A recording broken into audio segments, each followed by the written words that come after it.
2024 সালে যে সমস্ত ছাত্রছাত্রীরা মাধ্যমিক পরীক্ষা দেবে তাদের জন্য নিয়ে এসেছি আজকে প্রথম অধ্যায় থেকে অর্থাৎ ইতিহাসের ধারণা এই চ্যাপ্টার থেকে বেশ কিছু এমসিকিউ নিয়ে।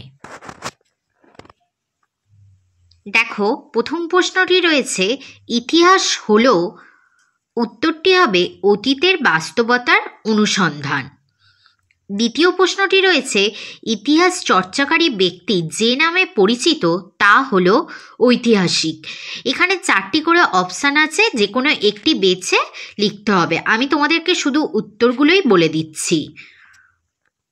3 নম্বর প্রশ্নটি হলো ইতিহাসের জনক নামে পরিচিতি হলেন হেরোডোটাস।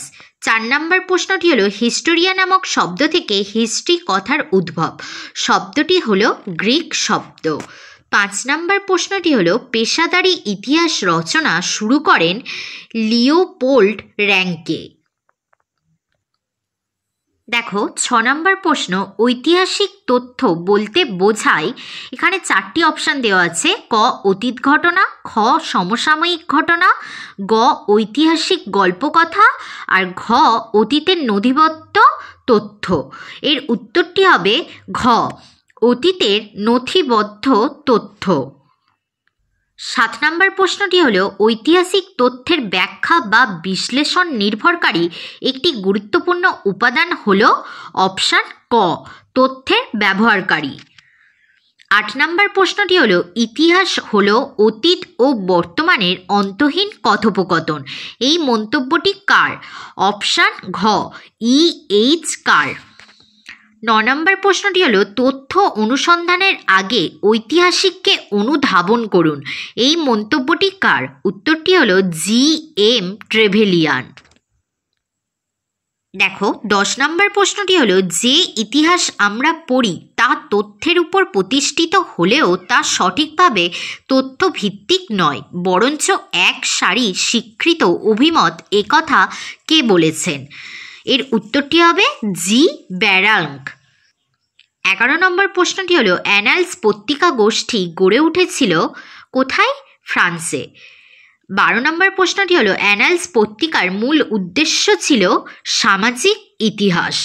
13 নম্বর প্রশ্নটি হলো দ্য অ্যানালস পত্রিকাটি প্রকাশের সঙ্গে যুক্ত ছিলেন লুসিয়েন ফেবার। 14 নম্বর প্রশ্নটি হলো রণজিৎ গুহ হলেন নিম্নবর্গীয় ঐতিহাসিক। 15 নম্বর প্রশ্নটি হলো ভারতের প্রথম ইতিহাস গ্রন্থটি হলো রাজতরঙ্গিনী।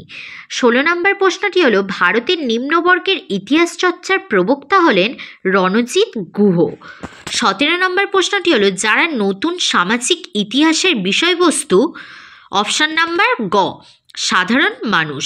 18 নম্বর প্রশ্নটি হলো নতুন সামাজিক ইতিহাস চর্চা শুরু হয় 1960-এর দশকে। 19 নম্বর প্রশ্নটি হলো নতুন সামাজিক ইতিহাস চর্চার মুখপত্র হলো সোশ্যাল সায়েন্স হিস্ট্রি।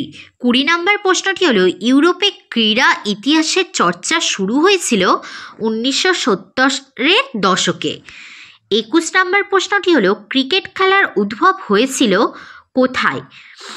উত্তরটি হবে ইংল্যান্ডে। 22 নম্বর প্রশ্নটি হলো ক্রিকেটের নিয়ম প্রথম রচিত হয়, অপশান খ 1744 খ্রিস্টাব্দে। ভারতে ক্রিকেট খেলার সূচনা হয় 1721 খ্রিস্টাব্দে। ক্যালকাটা ক্রিকেট ক্লাব প্রতিষ্ঠিত হয় 1792 খ্রিস্টাব্দে। এরপরে দেখো 25 নম্বর প্রশ্ন ভারতের পার্সি ক্রিকেট দল প্রথম ইংল্যান্ড সফরে গিয়েছিল, অপশান নাম্বার ঘ 1886 খ্রিস্টাব্দে। 26 নম্বর প্রশ্নটি হলো আধুনিক হকি খেলার সূচনা হয়, অপশান নাম্বার গ ইংল্যান্ডে। 27 নম্বর প্রশ্নটি হলো ভারতে প্রথম হকি ক্লাব প্রতিষ্ঠিত হয় কলকাতায়। 28 নম্বর প্রশ্নটি হলো ভারত অলিম্পিক গেমসে প্রথমবার হকি প্রতিযোগিতায় যোগ দেয় কত সালে? আর 1928 খ্রিস্টাব্দে। এরপর দেখো 29 নম্বর প্রশ্নটি হলো ভারতের প্রথম আন্তর্জাতিক খ্যাতিসম্পন্ন ক্রিকেটার ছিলেন, অপশান নাম্বার গ রণজিৎ সিংজি। 30 নম্বর প্রশ্নটি হলো 1911 খ্রিস্টাব্দে IFA শিল্ড বিজয়ী মোহনবাগান দলের অধিনায়ক ছিলেন, অপশান নাম্বার খ শিবদাস ভাদুড়ী। 31 নম্বর প্রশ্নটি হলো 1911 খ্রিস্টাব্দে আইএফএ শিল্ড জেতে মোহনবাগান ক্লাব। 32 নম্বর প্রশ্নটি হলো ভারতে ফুটবল খেলা প্রবর্তন করেন ইংরেজরা। এই প্রশ্নটি খুবই গুরুত্বপূর্ণ। এরপর দেখো 33 নম্বর প্রশ্ন, পৃথিবীর প্রাচীন খেলা হলো অপশান নাম্বার ক মানাকালা। 34 নম্বর প্রশ্নটি হলো বাঙালিদের মধ্যে ফুটবলে প্রথম পা ছোঁয়ান অপশান নাম্বার ঘ নগেন্দ্র প্রসাদ সর্বাধিকারী। 35 নম্বর প্রশ্নটি হলো ধ্যানচাঁদের সাফল্য যে ইতিহাসের অন্তর্গত হবে তা হলো অপশান নাম্বার ক খেলাধুলার ইতিহাস। 36 নম্বর প্রশ্নটি হলো এদেশে খাদ্যাভ্যাসের তালিকায় আলুর প্রচলন কারা করে? উত্তরটি হবে পর্তুগিজরা। 37 নম্বর প্রশ্নটি হলো খাদ্যাভ্যাসের ইতিহাস চর্চার বিশেষ দিকটি হলো, এর উত্তর হবে মানুষের খাদ্যাভ্যাসে গুরুত্বদান, খাদ্যাভ্যাসের পরিবর্তন এবং বিদেশি খাদ্য গ্রহণ বর্জন। 38 নম্বর প্রশ্নটি হলো 19 শতকের সামাজিক বিধি ভেঙে নিষিদ্ধ খাবার গ্রহণ করেছিলেন কারা? নব্যবঙ্গ সম্প্রদায়। 39 নম্বর প্রশ্নটি হলো 19 শতকে ব্রিটিশ শাসকবর্গ ভারতীয়দের শারীরিক দুর্বলতার কারণরূপে যে কারণকে চিহ্নিত করে তা হলো অপশান নাম্বার ক নিরামিষ ভোজন। 40 নম্বর প্রশ্নটি হলো শিল্পচর্চার গুরুত্বপূর্ণ দিক হলো নাটক, নৃত্য, সঙ্গীত। 41 নম্বর প্রশ্নটি হলো শিল্পচর্চা ইতিহাসের মূল বৈশিষ্ট্য হলো শিল্পকলা বিশ্লেষণ। সঙ্গীতে প্রাধান্য থাকে কিসের? সুরের। 43 নম্বর প্রশ্নটি হলো ভারতীয় সঙ্গীতের উৎস হলো সামবেদ। 44 নম্বর প্রশ্নটি হলো রবীন্দ্রনাথ ঠাকুর মণিপুরী নৃত্যকে কোথায় শেখানোর ব্যবস্থা করে? উত্তরটি হলো শান্তিনিকেতনে। এই প্রশ্নটিও গুরুত্বপূর্ণ।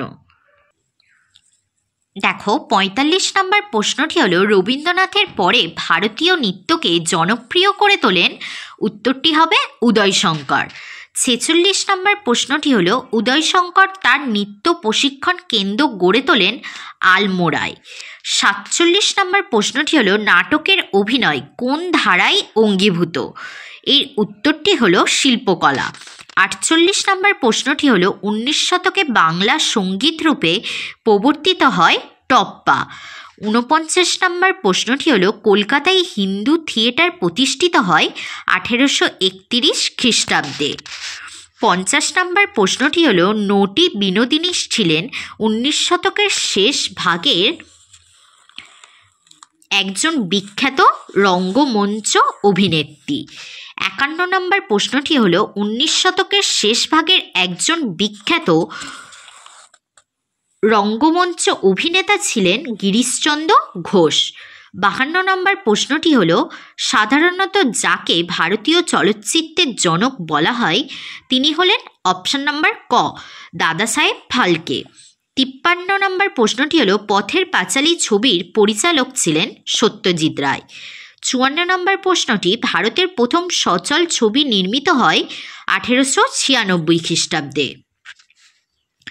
55 নম্বর প্রশ্নটি হলো ভারতের নির্মিত প্রথম সচল ছবিটির নাম দ্য রেস্টলার্স। 56 নম্বর প্রশ্নটি হলো রাজা হরিশ্চন্দ্র সিনেমাটি নির্মিত হয় কত খ্রিস্টাব্দে? 1913 খ্রিস্টাব্দে। 57 নম্বর প্রশ্নটি হলো ভারতের প্রথম পূর্ণ দৈর্ঘ্যের সিনেমাটি হলো আলম আরা। 58 নম্বর প্রশ্নটি হলো ভারতের বিখ্যাত নির্বাক চলচ্চিত্রটি হলো রাজা হরিশ্চন্দ্র। এরপর দেখো ভারতের প্রথম প্রদর্শিত চলচ্চিত্র এটা হলো মেলোডি অফ লাভ। 60 নম্বর প্রশ্নটি হলো ভারী পোশাক ব্যবহার করা হয় শীতপ্রধান এলাকায়। দেখো 61 নম্বর প্রশ্নটি বাঙালির জাতীয় পোশাক ধুতি পাঞ্জাবি। 62 নম্বর প্রশ্নটি হলো পোশাক সংক্রান্ত সুম্পটুয়ারি লজ কঠোরভাবে মেনে চলা হতো ফ্রান্সে। পরের প্রশ্নটি হলো ফ্রান্সে নি ব্রিচেস ব্যবহার করার অধিকারী ছিলেন অভিজাতরা। 64 নম্বর প্রশ্নটি হলো ফরাসি বিপ্লবকালে ফ্রান্সে লাল টুপি ছিল স্বাধীনতার প্রতীক। 65 নম্বর প্রশ্নটি হলো, ষোড়শ শতকে ফ্রান্স ও ইটালি থেকে আমদানিকৃত সামগ্রী দ্বারা নির্মিত ভেলভেট টুপি খুব জনপ্রিয় ছিল ইংল্যান্ডে।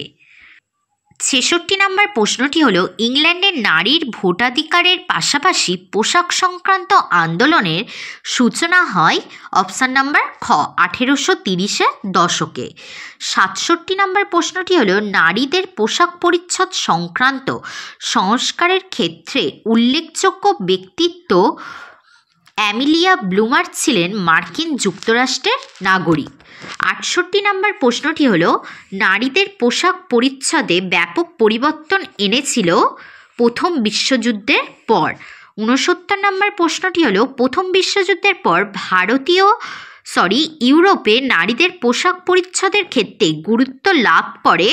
উত্তরটি হবে ট্রাউজারের ব্যবহার, মাথার চুল ছেঁটে ফেলা আর অলংকার ব্যবহার না করা।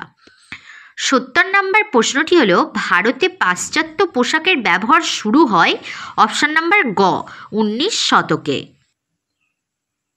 এরপর দেখো 71 নম্বর প্রশ্ন, 19 শতকে বাঙালি বাবুরা ধুতির সঙ্গে যে পোশাক পরিধান শুরু করে তা হলো কোট, বুট, জুতো এবং টুপি।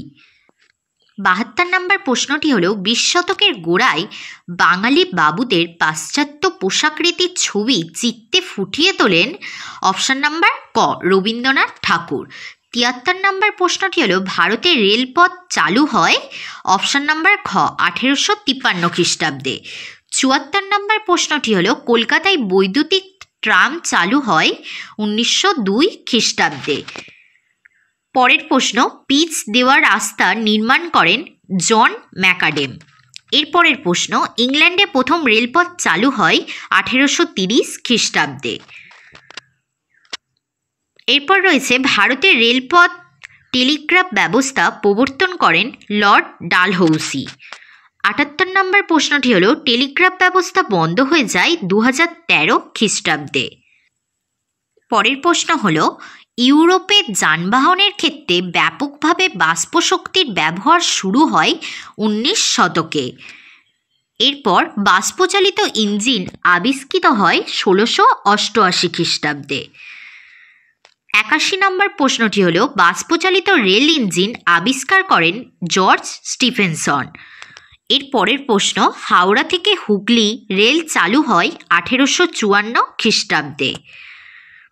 এর পরের প্রশ্ন, পরিবহন ও যোগাযোগ ব্যবস্থায় বিপ্লব সৃষ্টিকারী সুয়েজ খাল খননের প্রক্রিয়া শুরু হয় 1859 খ্রিস্টাব্দে। এরপর দেখো 84 নম্বর প্রশ্ন, 19 শতকে প্রথম টেলিগ্রাফ যোগাযোগ ব্যবস্থার সূচনা ঘটে ইংল্যান্ডে। এরপর প্রশ্ন, কলকাতায় ঘোড়ায় টানা ট্রাম গাড়ি চালু হয় 1873 খ্রিস্টাব্দে। এরপর রয়েছে ভারতের রেলপথ প্রথম চালু হয় বোম্বে থেকে থানে। 87 নম্বর প্রশ্ন, ভারতের দমদম বিমানবন্দরে বিমান ওঠানামা শুরু করে 1930 খ্রিস্টাব্দে। 88 নম্বর প্রশ্ন, ভারতে 1882 খ্রিস্টাব্দে সেন্ট্রাল টেলিফোন এক্সচেঞ্জ প্রতিষ্ঠিত হয় কলকাতায়। এরপরের প্রশ্ন, বাংলার নবজাগরণ কোন শতকের আন্দোলন? উত্তরটি হবে 19 শতকের।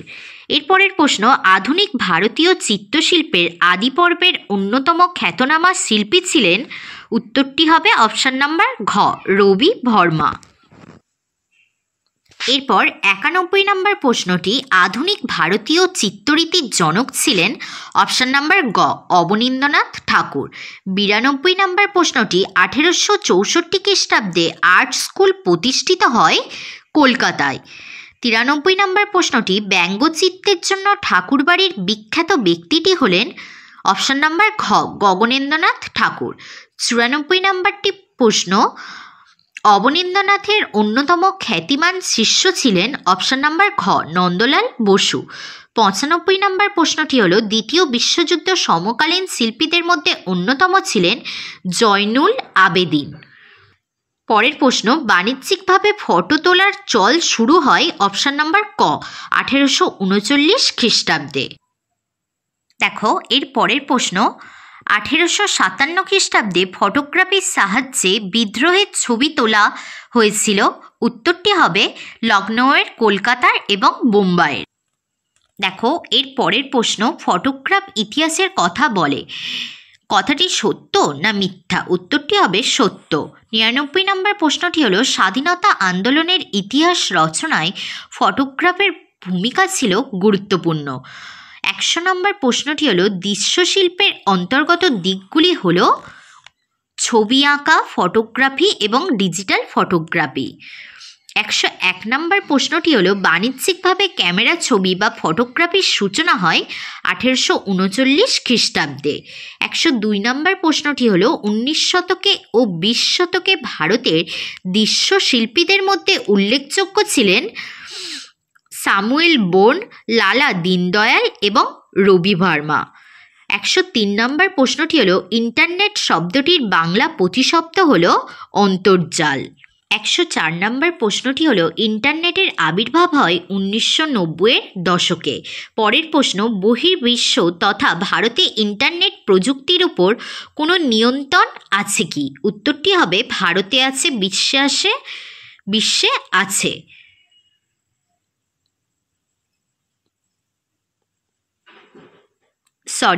বহির্বিশ্ব তথা ভারতের ইন্টারনেট প্রযুক্তির উপর কোনো নিয়ন্ত্রণ আছে কি? এর উত্তরটি হবে বিশ্বেও নেই। পরের প্রশ্ন, স্থাপত্যের ইতিহাস চর্চায় আলোচ্য বিষয় হল স্থাপত্য ও তার রীতি, স্থাপত্য ক্ষেত্র এবং স্থপতিবর্গ। দেখো 107 নম্বর প্রশ্নটি হলো, ভারতীয় জাদুঘর প্রতিষ্ঠিত হয় 1814 খ্রিস্টাব্দে।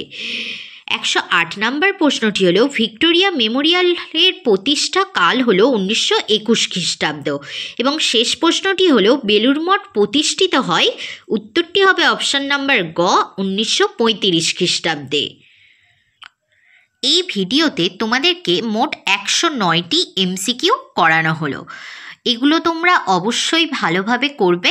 প্রথম অধ্যায় থেকে এই 109টি ভিডিও তোমাদেরকে দেওয়া হলো। এই 109টি প্রশ্ন অবশ্যই তোমরা মন দিয়ে করবে। যদি তোমাদের কিছু প্রশ্ন থাকে অবশ্যই আমাকে জানাতে পারো এবং আমি পরের ভিডিওগুলোতে চ্যাপ্টার ওয়াইজ এমসিকিউ নিয়ে আলোচনা করব। আজকের ভিডিওটি এই পর্যন্ত। সবাই ভালো থেকো, সুস্থ থেকো এবং মন দিয়ে পড়াশোনা করো।